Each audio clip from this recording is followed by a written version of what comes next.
ಧರ್ಮಸ್ಥಳದ ಧರ್ಮದರ್ಶಿಗಳಾದಂತಹ ವೀರೇಂದ್ರ ಹೆಗ್ಗಡೆ ಅವರು ಕೂಡ SITಯ ಮೂಲಕ ಸತ್ಯ ಸಂಗತಿಗಳು ಹೊರ ಬರ್ತಾ ಇದೆ ಅನ್ನೋ ಮಾತನ್ನು ಹೇಳಿ ಸರ್ಕಾರಕ್ಕೆ ಅಭಿನಂದನೆ ಸಲ್ಲಿಸಿದ್ದಾರೆ. ಪ್ರತಿಯೊಂದಕ್ಕೂ ವಿಶ್ಲೇಷಣೆ ಮಾಡೋದು ಸರಿಯಲ್ಲ. ಕಾದು ನೋಡೋಣ ಏನು ಬರುತ್ತೆ. ಇಲ್ಲ ಏನು ಬರುತ್ತೆ ಅಂತ ಕಾದು ನೋಡೋಣ.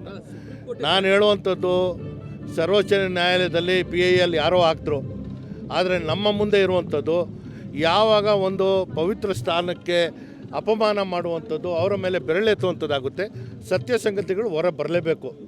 ತನಿಖೆ ಮಾಡುವಂಥ ವಿಧಾನ ನೀವು ಹೇಳೋಕ್ಕಾಗಲ್ಲ, ನಾವು ಹೇಳೋಕ್ಕಾಗಲ್ಲ. ನೋಡಿ, ಮಾಹಿತಿ ಏನು ಬರುತ್ತೆ ಅದರ ಮೇಲೆ ಆಧಾರದ ಮೇಲೆ ತೀರ್ಪುಗಳು ಬರುತ್ತೆ. ಈಗಾಗಲೇ ನಮಗೆ ಸತ್ಯ ಸಂಗತಿಗಳು ಹೊರಗೆ ಬರ್ತಾ ಇದೆ. ಹೀಗಾಗಿ ಆ ಕ್ಷೇತ್ರದ ಪವಿತ್ರತೆನ ನಾವು ಕಾಪಾಡಿಕೊಂಡು ಮುಂದೆ ಹೋಗ್ತೀವಿ.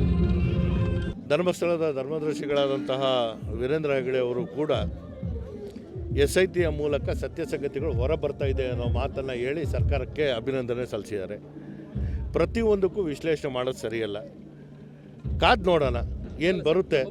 ಇಲ್ಲ ಏನು ಬರುತ್ತೆ ಅಂತ ಕಾದು ನೋಡೋಣ. ನಾನು ಹೇಳುವಂಥದ್ದು ಸರ್ವೋಚ್ಚ ನ್ಯಾಯಾಲಯದಲ್ಲಿ PIL ಯಾರೋ ಹಾಕಿದ್ರು, ಆದರೆ ನಮ್ಮ ಮುಂದೆ ಇರುವಂಥದ್ದು ಯಾವಾಗ ಒಂದು ಪವಿತ್ರ ಸ್ಥಾನಕ್ಕೆ ಅಪಮಾನ ಮಾಡುವಂಥದ್ದು, ಅವರ ಮೇಲೆ ಬೆರಳೆತ್ತುವಂಥದ್ದಾಗುತ್ತೆ. ಸತ್ಯ ಸಂಗತಿಗಳು ಹೊರ ಬರಲೇಬೇಕು. ತನಿಖೆ ಮಾಡುವಂಥ ವಿಧಾನ ನೀವು ಹೇಳೋಕ್ಕಾಗಲ್ಲ, ನಾವು ಹೇಳೋಕ್ಕಾಗಲ್ಲ. ನೋಡಿ, ಮಾಹಿತಿ ಏನು ಬರುತ್ತೆ ಅದರ ಮೇಲೆ ಆಧಾರದ ಮೇಲೆ ತೀರ್ಪುಗಳು ಬರುತ್ತೆ.